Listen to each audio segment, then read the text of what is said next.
You complete me and that's the truth, baby. You give me anything I need more. What more could I ask for?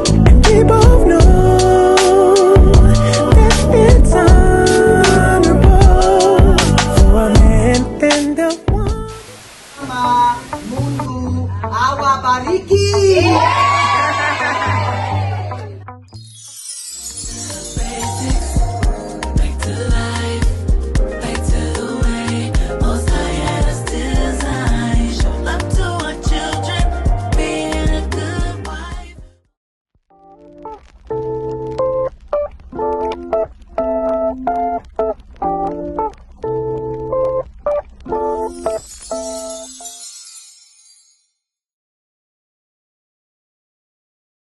Shalom, family, Most High in Christ bless. This is His Shalom from the house of Soldier Gideon and from the Phoenix camp. And today I will be marinating and prepping some meats for the one and only tabernacles, y'all. So I will make sure that I bring y'all along this journey because it is important that you go ahead and get your things prepped and ready to go so you can fellowship and enjoy tabernacles at the same time while also cooking and feeding the family.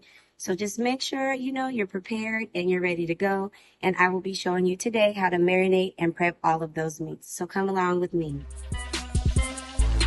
So here is all the supplies that you will need to be able to start with your journey of cleaning and prepping and cutting all your meat and of course seasoning it. So what I have here is my beef, I have my salmon, my chicken drums, I have my vinegar for cleaning the meat, and then I have all of my seasonings. I have 3 bowls for the 3 different types of meat. I have some olive oil in the bag just to keep everything nice and moisturized in the bags. I have some gallon freezer bags, and then I have gloves. Anytime I work with raw meat, I do like to make sure I have gloves on just so I'm not spreading any germs. But here is everything you will need. So first things first, I will go ahead and get my gloves on. I already pre-washed my hands, so I will get the gloves on. I'm going to open up each package of meat and then put them inside the bowls so that they can be cleaned. And if you do it the right way, you don't necessarily have to touch them. You can just open it up, drop them in so that you're not contaminating the other meat. So the first one I have is the salmon, which I can go ahead and put that in there. Of course, I don't want to contaminate, so I will make sure I use the other glove for the other meat. I'm going to use this other glove for my chicken thighs. Chicken drums. So I will get all those chicken drums in there. And this is just some of my meat. I will do a lot more meat when it comes to tabernacle, just because you are there for a good amount of time, so you definitely want to make sure you have enough to feed the Lord and feed whoever else may be in need. And I'm actually going to switch my gloves because they both touch the other meat, so I want to ensure that I'm not messing up anything else when it comes to the meat wise. So I will just go ahead and switch gloves. I'm going to go ahead and I will put all of this meat in there in this third bowl. And then what I'm going to do is run water in each one of the bowls. And then I will add some white vinegar to each one of them just to make sure that everything is getting cleaned properly.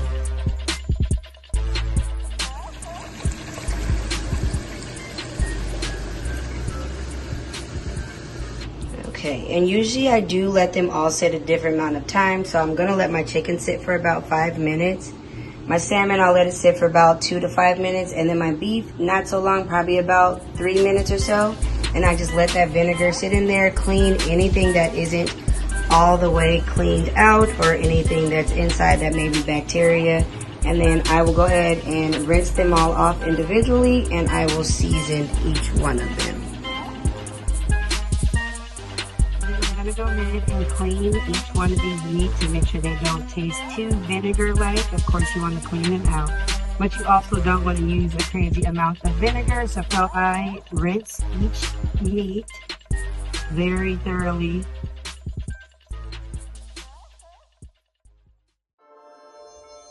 Shalom, Israel. This is Bishop Nathaniel. I want you to know that you can view all our Sabbath classes live on IUIC TV. That's right, I said on IUIC TV. Download the app today. Shalom.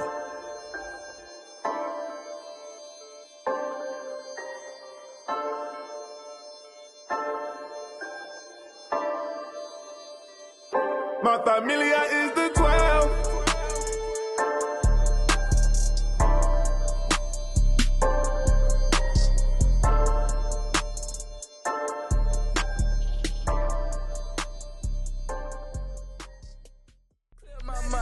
I'm tired of being tired. Man, I done had enough. They treat me like a dog and it's rough. Can't wait until the Lord come for us, cause they gon' get it. Every day I'm praying for vengeance. I want them to feel 10 times worse than Once I am complete there, I will go on into the next meat. And I will do the same thing for the salmon and for the chicken. Rinse the salmon, making sure it does not get into the other one.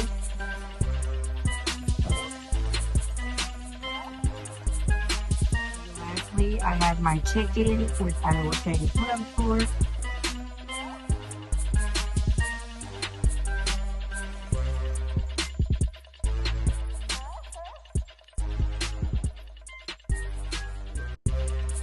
It should all be clean.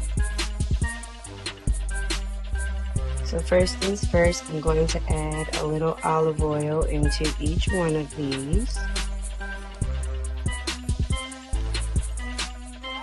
And excuse some of them, they still have a little bit of liquid in the bottom of them.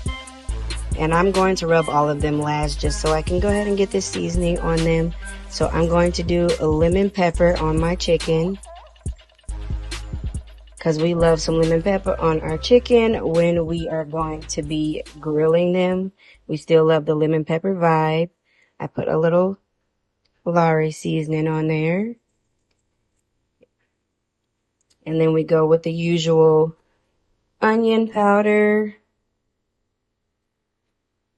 and garlic powder. And then I will rub all of these at the end. Last but not least, some pepper. There you go.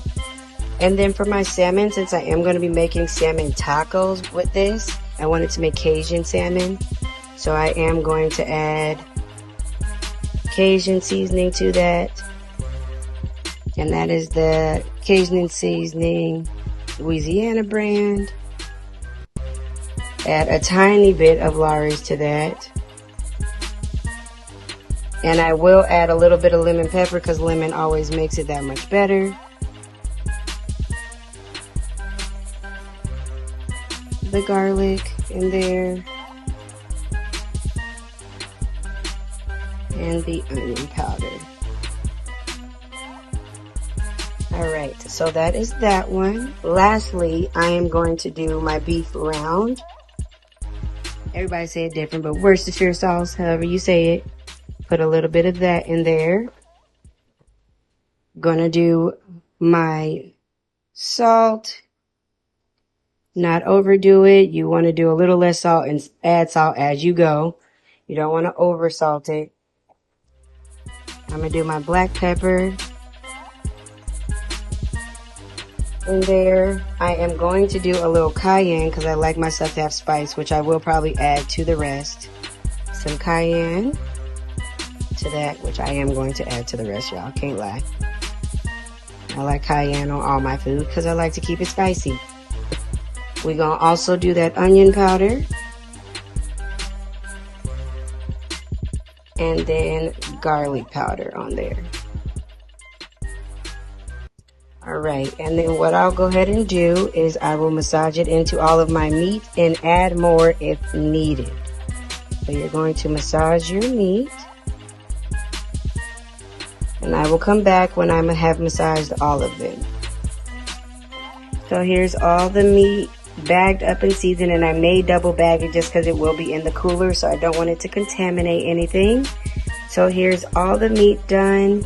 I have my salmon because it will be salmon tacos, my beef round, with the dates on them, and they are going to all go in the freezer.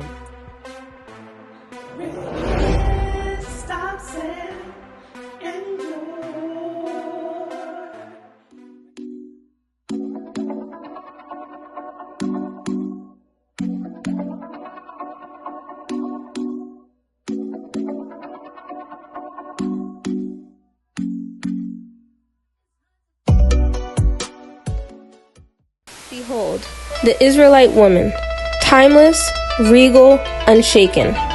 For though the world has forgotten, and the nations claim it as their traditional garments, we remember. It was our foremothers, torn from their land, who first shaped these renowned patterns. Captive hands forced to craft beauty for the very ones who held them in chains. And yet, beauty remained. Her modesty is majesty, her presence a proclamation. The embroidery that adorns her is not borrowed, it is returned. It whispers of stolen heritage, a stolen identity of forgotten truths, and of a royal bloodline that endures. She carries the legacy of her foremothers, resilient, wise, and unwavering. She is not simply adorned with beauty, she is the beauty, woven in strength, remembered in dignity, restored in truth. The Israelite woman.